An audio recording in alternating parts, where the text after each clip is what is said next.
প্রকৃতি মানুষকে ভালোবাসে। আমরা মানুষ না প্রকৃতিকে ভালোবাসি না, প্রকৃতিকে আমরা নষ্ট করি। এত দূরত্ব পাড়ি দিয়ে যখন এই জায়গাটা আসলাম ভাই, এখনও টোটালি অন্ধকার।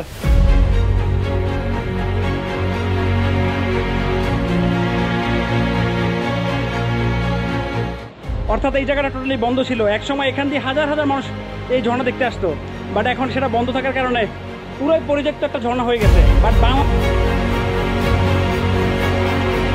আল্লাহ, জীবনে কোন পর্যায়ে দেখেন আমি ফাঁদে পা পড়ছে, আমার ফাঁদে পা পড়ে আমার পা আটকে গেছে ভাই। ছুটে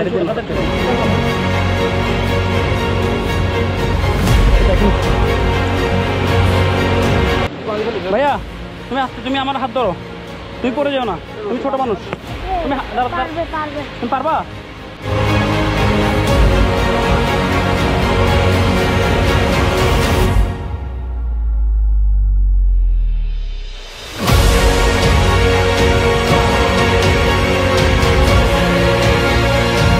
এই জায়গাটা দিয়ে ভালো একটা রাস্তা ছিল এক সময়, মানুষ রেগুলার এখান দিয়ে হাঁটতো। আর আজকে সেই জায়গাটা না কি হয়েছে জানেন, পুরো জঙ্গলে পড়ে গেছে।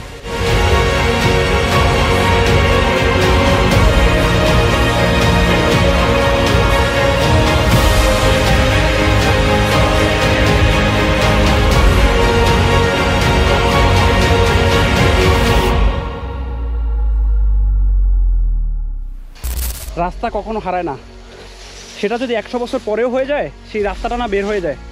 আমরা দীর্ঘ 15 বছর পরে এই রাস্তাটা এসেছি, বাট রাস্তাটা দেখেন এখনো রাস্তার মতো করে অক্ষত অবস্থা, রাস্তার মতো করে অক্ষত রয়েছে।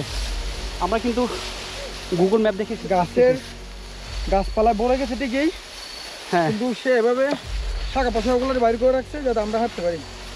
আসলে সেই লুকানো সৌন্দর্যটাকে দেখার জন্য আমরা কোথায় দিয়ে এসেছি একটাবার শুধু দেখেন। মাই গড, এখানে আসার মতো পরিস্থিতি নেই। বাংলাদেশের সব থেকে নির্জন এবং প্রাকৃতিকময় ঝর্ণা আজকে এসেছি। বাংলাদেশের সব থেকে সুন্দরতম ঝর্ণাই হচ্ছে সেই জাদিপাই ঝর্ণা, যেটা বাংলাদেশের মানুষের থেকে দীর্ঘ 15 বছর লুকিয়ে রেখেছে।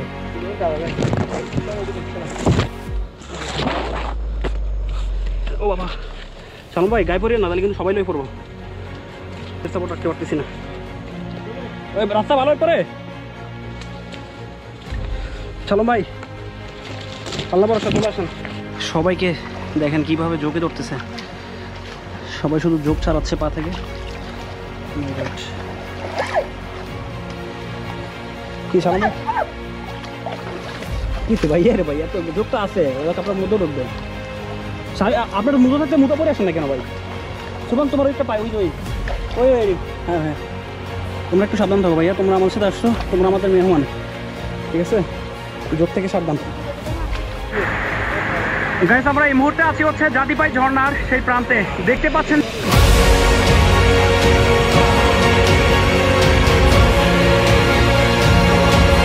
জাদিপাই ঝর্ণা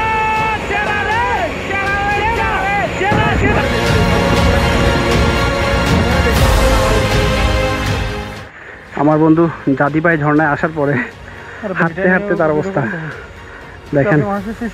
না, জাদিপাই ঝর্ণায় এসে বিকাল করিয়ে প্রায় সন্ধ্যা হয়ে চলছে। আমরা প্রায় 2 ঘন্টা পথ হারিয়ে এদিকে ওদিকে ছুটেছি। অফলাইন ম্যাপটা ডাউনলোড করা ছিল অনেক সহজেই, যার কারণে বের করতে পেরেছি। আসলে আজকে যদি অফলাইন ম্যাপটা না হতো আমার মনে হয় না বের করতে পারতাম, আর হয়তো বের করতে পারতাম জঙ্গলের বুক মাঝখান দিয়ে আমাদের যেতে হইতো। তো আসলে টায়ার্ড হয়ে গেছে, একবার কথা বলার ভাষা নাই। আমি আমার লাইফে এরকম এক্সট্রিম কখনো ছিলাম না।